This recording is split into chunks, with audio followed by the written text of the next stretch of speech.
राजनांदगांव संस्कार धानी का हाल जानेंगे रिपोर्टर देवाशीष झा के साथ। सरगुजा के सियासत का हाल जानेंगे गोल्डी गजोरिया।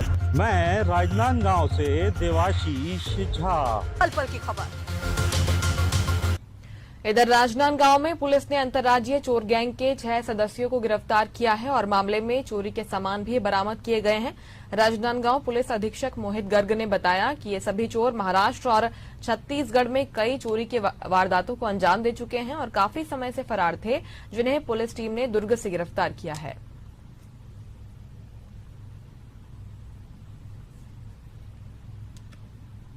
राजनांदगांव पुलिस को एक बड़ी सफलता मिली है, जिसमें डोंगरगढ़ पुलिस और साइबर सेल हमारा की तरफ से बहुत अच्छी कार्रवाई हुई है, जिसमें डकैती का प्रयास करते हुए एक अंतर्राज्यीय गिरोह को गिरफ्तार किया गया है, जिसमें 6 डकैत और साथ में उनका जो सामान पार करने के लिए मदद करने वाला जो अनूपपुर का एक ज्वेलर भी मिला है। इन सातों को विधिवत गिरफ्तार कर रिमांड पर भेजा जा रहा है। इनके पास से बड़ी मात्रा में सोना और चांदी के जेवरात, इनके पास से बाइक और चोरी डकैती में इस्तेमाल किए जाने वाले इनके औजार मिले हैं। कुल सामान की कीमत करीब 6.5 लाख से ज्यादा की कीमत का सामान और बड़ा व्यापारी है क्या, उसको किसी का संरक्षण है या किसी के कारण उसको अभी लाया नहीं गया है राजनांदगांव? अभी विवेचना में बहुत सारी चीजें हैं, जिनके ऊपर लगातार सभी पहलुओं की जांच और विवेचना की जा रही है। जैसे जैसे बाकी लोगों की संलिप्तता का पता लगेगा, उनके खिलाफ भी कार्रवाई की जाएगी। राजनांदगांव पुलिस को एक बड़ी सफलता मिली है, जिसमें डोंगरगढ़ पुलिस और साइबर सेल हमारा की तरफ से बहुत अच्छी कार्रवाई हुई है, जिसमें डकैती का प्रयास करते हुए एक अंतर्राज्यीय गिरोह को गिरफ्तार किया गया है, जिसमें 6 डकैत और साथ में उनका जो सामान पार करने के लिए मदद करने वाला जो अनूपपुर का एक ज्वेलर भी मिला है। इन सातों को विधिवत गिरफ्तार कर रिमांड पर भेजा जा रहा है।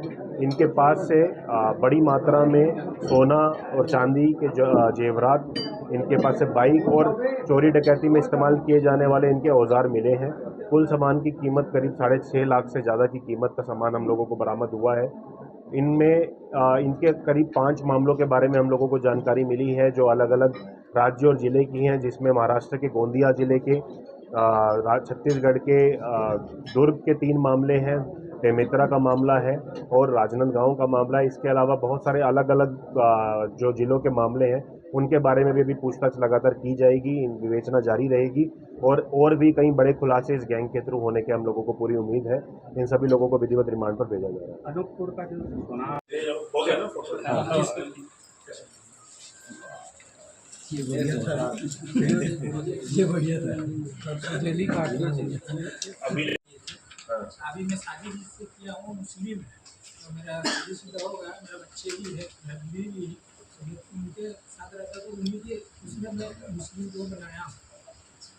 और कैसे मिले तुम लोग? तुम तो उड़ीसा और बंगाल के। जैसे लॉकडाउन के पहले हम लोग बर्तन बेचते थे, घूम का बर्तन बेचते थे। उसके बाद जैसे लॉकडाउन में लग गया है, तो उसी में हम लोग ऐसे मतलब पहले बर्तन बेचते थे, तो हम लोग को जान पहचान हुई। लॉकडाउन में सब पैसा कोई कुछ नहीं, मजबूरन में हम लोग ये सब करना पड़ा। मजबूरी में डकैती डाले, मजबूरी में चोरी करना पड़ा सर, पेट पालना था सर। इस तरह जवान है यार, धंधा नौकरी चाकरी नहीं उतने सजग रहे, पहले ही वेरिफिकेशन कराएं, उनको उतना डर रहे। दूसरा, हम अब टेक्नोलॉजी के युग में जी रहे हैं। जैसे कि मैंने बताया, हमारे पास नाफिस करके सिस्टम है, आप उसके अंदर फिंगरप्रिंट डालेंगे तो डिजिटली चेक हो जाता है।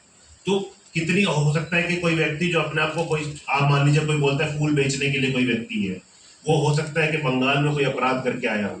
अगर हम उसका फिंगरप्रिंट चेक कराएंगे तो बंगाल से हमारे पास डिटेल आ जाएगा, तो यहाँ तो अपराध नहीं होगा, प्लस उनके अपराध में कोई फरार होगा तो जिम्मेदारी तो है, कानून के हिसाब से जिम्मेदारी है, लेकिन हम नहीं चाहते कि हम लोगों को इस चीज के लिए तंग करें जो आराम से सिर्फ बताना ही तो है। आप जानकारी दे दीजिए उनके पर्टिकुलर्स। इनफैक्ट टेनेंट वेरिफिकेशन जैसे पासपोर्ट वेरिफिकेशन होता है, आप लोग भी अपने माध्यम से इन चीजों को बताएं कि जितने लोग किराए पे रहते हैं किसी भी सोसाइटी में, किसी भी, चाहे वो ऑर्गेनाइज सोसाइटी हो चाहे किसी का खुद का मकान हो, उनकी चेकिंग कराएं। अगर कुछ भी संदिग्ध डाला भी था, हम लोग 15 से 20 दिन पहले एक मुहिम शुरू किए थे। जितने गुमंतु लोग हैं, जितने सस्पेक्टेड लोग हैं, हम उनके फिंगरप्रिंट्स लेना शुरू किए थे।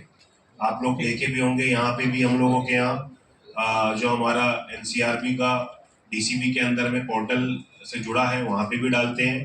नाफिस करके सिस्टम है सेंट्रल गवर्नमेंट का, प्लस सभी थानों में। इन चीजों से यही प्रेशर बनता है कि जो लोग बिना किसी चेकिंग के अनायास घूमते हैं, क्योंकि पब्लिक रिपोर्ट नहीं करती। पब्लिक का भी अलग ही ड्यूटी है, लेकिन पब्लिक भी कहीं ना कहीं उस चीज में चूक जाती है, तो ये चीजों से प्रेशर बनता है। दूसरा और रहने वाला है, इनके में आपराधिक रिकॉर्ड अभी हम चेक करा रहे हैं बाकी जिलों से। शेख बाबू उर्फ मोहम्मद आरिफ शेख उर्फ आरिफ इस्लाम, ये उमरगंज वेस्ट बंगाल का रहने वाला है, इसका भी धमतरी में पुराना रिकॉर्ड है। शुभो पिता गुलजार सुंदरगढ़ उड़ीसा, इसका रिकॉर्ड हम चेक करा रहे हैं। और जो सोनार है, जो अनूपपुर का रहने वाला है, विकास सोनी पिता दुर्गा प्रसाद सोनी, ये पहले भी राजनांदगांव कोतवाली के मामले में गिरफ्तार हो चुका है और बाकी जिलों से भी इनका रिकॉर्ड चेक करा रहे हैं। तो ये ऐसा नहीं है कि नया गिरोह है, ये बहुत पुराना गिरोह है और इस तरह की चोरी और डकैतियों में एक्सपर्ट है। जहां मौका मिलता है रेकी करते हैं और जहां पे भी इनको लगता है कि यहाँ ताला तोड़ा जा सकता है, घर में कोई रहने वाला नहीं है, फटाफट अपने पास औजार रखते हैं, ताला तोड़ के। इनके पास इतना एक्सपर्टीज हो चुका है कि इवन कुछ मामलों में ये लोग, अगर इनको लगता है नकली है, तो जेवरात फेंक के भी चले जाते हैं। तो उस लेवल तक ये लोग चोरी डकैती में एक्सपर्ट हो चुके हैं। तो एक बड़ी कामयाबी निश्चित तौर पर पुलिस के लिए है। बाकी आप लोगों को कुछ सवाल उन्होंने बताई हैं। दुर्ग में उतई क्षेत्र की, पद्मनाभपुर क्षेत्र की, बेमेतरा में कोतवाली, दुर्ग में ही नेवई, गोंदिया में ग्रामीण थाना क्षेत्र जो है वहाँ की, और हमारे यहाँ राजनांदगांव में डोंगरगढ़ की ये चोरियां ये और डकैती ये लोग कर चुके हैं। उसके अलावा कुछ जगह की जानकारी हमें रायपुर और धमतरी की भी शायद मिल सकती है, जो बाद में इसमें अपडेट हो जाएगा। इसमें एक और चीज नोट करने वाली वो ये है कि जितने लोग हैं, इनमें से ज्यादातर लोगों के पुराने आपराधिक प्रकरण भी हैं। जैसे मैं नाम सबके बताऊंगा, मोहम्मद अजीजुल इस्माल उर्फ बादल, ये बालंगीर उड़ीसा का रहने वाला है, ये पहले भी धमतरी में कई मामलों में जेल जा चुका है। मुक्सेद उर्फ कालू अली उर्फ कालू पिता मोहम्मद अलमस, ये संबलपुर उड़ीसा का रहने वाला है, ये बेमेतरा में कई मामलों में जेल में जा चुका है। आकाश यादव उर्फ अबू बकर, ये उमरगंज वेस्ट बंगाल का रहने वाला है। नसील शेख, उनकी कामयाबी मिली है। 6 चोरों को, जो डकैत हैं, उनको उनका एक गिरोह पकड़ने में, और साथ में उनके साथ एक सुनार जो अनूपपुर का रहने वाला है उसको पकड़ने में, जिसके माध्यम से ये चोरी और डकैती का सामान खपाते थे।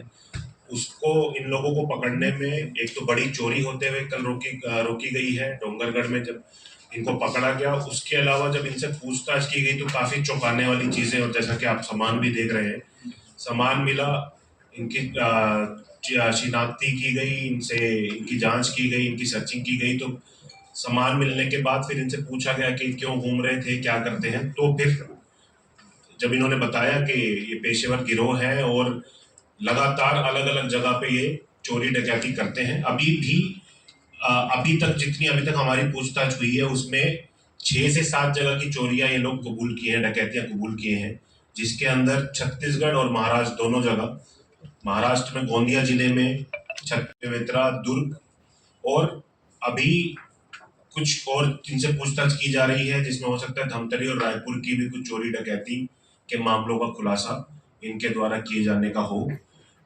संबंधित जिलों की टीम से भी बात हो गई है, उनकी टीम्स भी इनसे पूछताछ अलग से करेंगी। तो एक बहुत बड़ी सफलता है राजनांदगांव पुलिस के लिए, और जो लगातार पेट्रोलिंग और लगातार चेकिंग हो रही है उसका असर है। घटना के अंतर्गत सामान के अलावा इनके पास से मोटरसाइकिल मिली है, उनके अलावा जो सोना और चांदी जो जेवरात मिले हैं उन सब मिला के करीब 6.5 लाख रुपए का सामान इनसे बरामद किया गया है। विधिवत संबंधित प्रकरणों की जिनकी जानकारी मिली है, उनके जो पीड़ित लोग हैं, पीड़ित पक्ष का कोर्ट के माध्यम से शिनाख्ती सामान की कराई जाएगी और फिर कोर्ट के माध्यम से सुपुर्दनामा भी उनको दिया जाएगा। सर 500 में भी कुछ बदलाव हुआ है क्या? वो जो पुराना है वो अलग चलता है, वो तो वैसे ही चलेगा। जो स्पेशल एक्ट्स है वो तो अपने साथ ही चलते हैं। सर अभिव्यक्ति में और क्या नए केसेस आए? कैमरे तो बहुत पहले से प्रोवाइड कर दिया गया है। कैमरे की जगह में प्रेफरेबली मोबाइल फोन भी दिखाई गया है, मोबाइल फोन के हिसाब से भी लिया जाएगा। रिकॉर्डिंग महिला कल हो ही रहा है 27 तारीख को जिला पंचायत में। चूंकि अभी साहब नहीं आया तो मैंने बोला जितने हैं उनसे तो कम से कम पत्रकारों के लिए शेड्यूल्ड में कल अधिवक्ता और पत्रकार गण का ही है कल, आपके पास आ ही होगा वहाँ पे। आप मैंने बोला जितना समय है स्नैचिंग में जोड़ा गया है, स्नैचिंग में जोड़ा गया।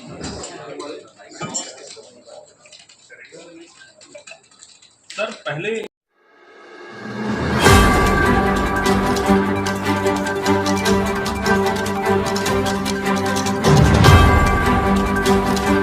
राजनांदगांव संस्कार धानी का हाल जानेंगे रिपोर्टर देवाशीष झा के साथ। सरगुजा के सियासत का हाल जानेंगे गोल्डी कजोरी।